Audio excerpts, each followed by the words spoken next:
Gracie Abrams, JJ Abrams' daughter, headlining Taylor Swift's tour. Every Taylor Swift fan's dream has come true for Gracie Abrams. Numerous performers will recount how they tortured their families as children with living room concerts and how they always knew they wanted to perform in front of a crowd.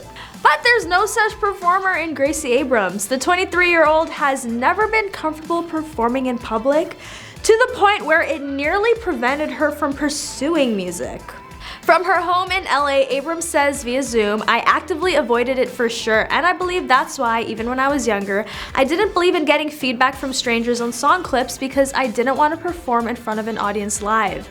That was so terrifying to me. My red flags were the live performance, which was like a natural disaster in every way." Indie pop princess will open for Swift on the North American leg of the eagerly anticipated Eras tour in just a few weeks. A self-portrayed Swiftie with a songwriting ability that repeats Swift's, Abrams couldn't be more eager to gain from the lady she feels is simply incredible. Abrams stated, "I got the news about opening for Swift through my agent and I immediately texted Taylor. Grace is confronting her fears head on this year by opening for none other than Taylor Swift on her arena tour this summer and subsequently releasing her debut album, Good Riddance." Abrams was writing in her childhood journal long before she realized she wanted to perform on stage. Her parents, Katie McGrath and JJ Abrams, owned a piano, which Gracie Abrams describes as a blessing because she eventually found her way to it, tinkering but very privately. She eventually married the journaling with the tinkering, and songs emerged. I even don't remember. I just went blank. It completely disbelieves me. This cannot be the real world. The sum of everything on my mind is the way crazy and open door it is. To watch her play out each evening, I am extremely fortunate to be part of that tour. Being able to watch the person who is the best at this ever do it so many times is the best masterclass in the world. Before she joins the Eras tour in April, Abrams is on a sold-out visit through her own, advancing her presentation collection, remembering stops for Toronto and Montreal. Abrams was getting ready for her performance at History when they spoke on Zoom. She later added on Zoom that these sound checks are one of the highlights of the touring, and they are part of a VIP concert experience that lets fans meet Abrams before the actual show. Regularly, Abrams will perform stripped-down renditions of her less famous melodies or fronts of tunes by different craftsmen, and she'll exchange with the group recounting stories, making jokes. Taylor Swift songs frequently show up during these sound checks. Folklore tracks like the one, and This Is Me Trying. She stated, "Those moments prior to every show are as important to me as the show itself. We get to spend quality time together. To be able to hear fans talk about their lives and gain a deeper understanding of their thoughts is so important to me. With the music, they have such a window into my mind, and the fact that they connect with it just makes me feel like I know them just as well because we share this experience.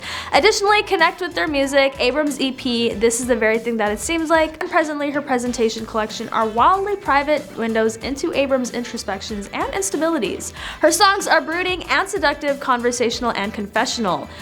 We follow Abrams through a diary of situationships and lost loves from song to song and record to record, and the song never felt forced or fake. Her music is full of wit and nostalgia, and her fans are open about how much they can relate to these editorials about Abrams' life. She boasts a healthy social following on Instagram and TikTok, as well as 8 million monthly Spotify listeners. This Is What It Feels Like and Good Riddance have very different musical textures and productions. First, Abrams collaborated with Aaron Dessner of The National on her new album, following Swift, whose collaboration with Dessner on Folklore earned a Grammy in 2021.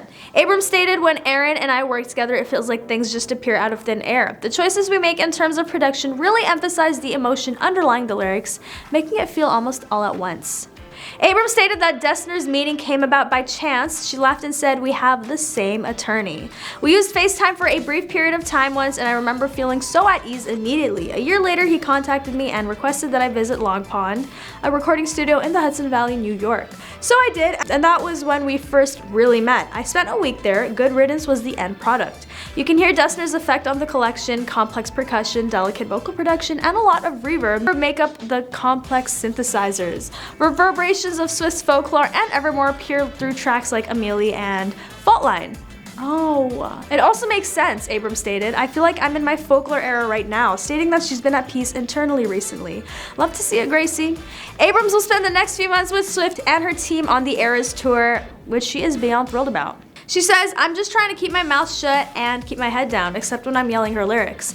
Abrams has experienced passionate feelings for visiting, and similarly, as Swift said about herself when she was more youthful, she needs to make it last. Abrams stated, "I want to do this forever. I want to learn from the best about how to take care of yourself while on the road and how to connect more deeply with your audience. Even though she has played in huge stadiums, she still makes it feel like you and her are the only people in the room." Being able to accomplish that is truly magical. It's a great ability. I just want to investigate that as much as I can. Sincerely, I feel as though I'm going back to school. Abrams is wise beyond her years, beyond the music. She has mastered the art of keeping her personal life out of the public eye. "It all goes into my songs," she stated, and she has long since left behind her famous father, JJ Abrams, the director of Star Wars. She has previously given interviews about her family and the Nepo baby debate, but not as frequently as she used to. The music is all that matters right now. At the point when she feels stuck, she goes to verse. When talking about the importance of poetry in her life, Abrams says, "When I'm looking for a specific feeling trigger, that's where my focus begins. I love a lot of poetry because it uses such a wide range of words. But I don't think I've ever written a song without first drawing inspiration from a personal experience or feeling. I admire writers who are able to imagine themselves in another person's shoes and write from that perspective. I suppose I've considered lying about the past to avoid being so brutally honest in some of my confessional songs." She writes poetry in secret for herself. However, she is always aware that the poems will become songs. She stated, "It will always turn into lyrics." Additionally, her fans will shout those lyrics back at her from all over the world, either in sold-out tours of her own or in enormous stadiums headlined by the biggest name in pop music. Despite the music-forward house and the fact that her parents are entrenched in Hollywood, Abrams never considered music to be a path she'd take professionally. There was no real obvious direct influence in terms of "I want to be an artist one day" by any means. She says, "I was actively like, how do I never show this to anybody else?" The road to good riddance has been a few years long, with most of the success and attention coming during the pandemic years while Abrams was at home. She says that now, emerging with her debut album, she's been surprised by the number of fans she has and the lengths her music has reached. "There's been this head down, write the next thing, keep working super hard" approach, she says. Almost a lack of acknowledgement of the things that have built up and luckily put me in the position to be releasing music and have more of an audience than I think I realized earlier. That audience includes Swift, who tapped Abrams to be one of her openers for this summer's tour. I feel that most of my time on that tour will be spent just quietly observing the way she does it, because there's no greater gift in terms of learning from the best that there is, and she fills a room better than anyone I've ever met. And so I think I very much trust the experience blindly already, because I know her fans and I'm a part of that. I'm a part of the thing. I feel there might be something that's almost comforting about being in spaces that are of that scale with like-minded people, and at least that one way, just having immense amounts of love for her. I feel safe because of that. That was all for Gracie Abrams today. Let me know if you're into her music and comment below your favorite songs. That's all for today though. I already said that. But thank you for watching. Don't forget to like, comment, and subscribe, and I'll catch you next time on The Rich Life.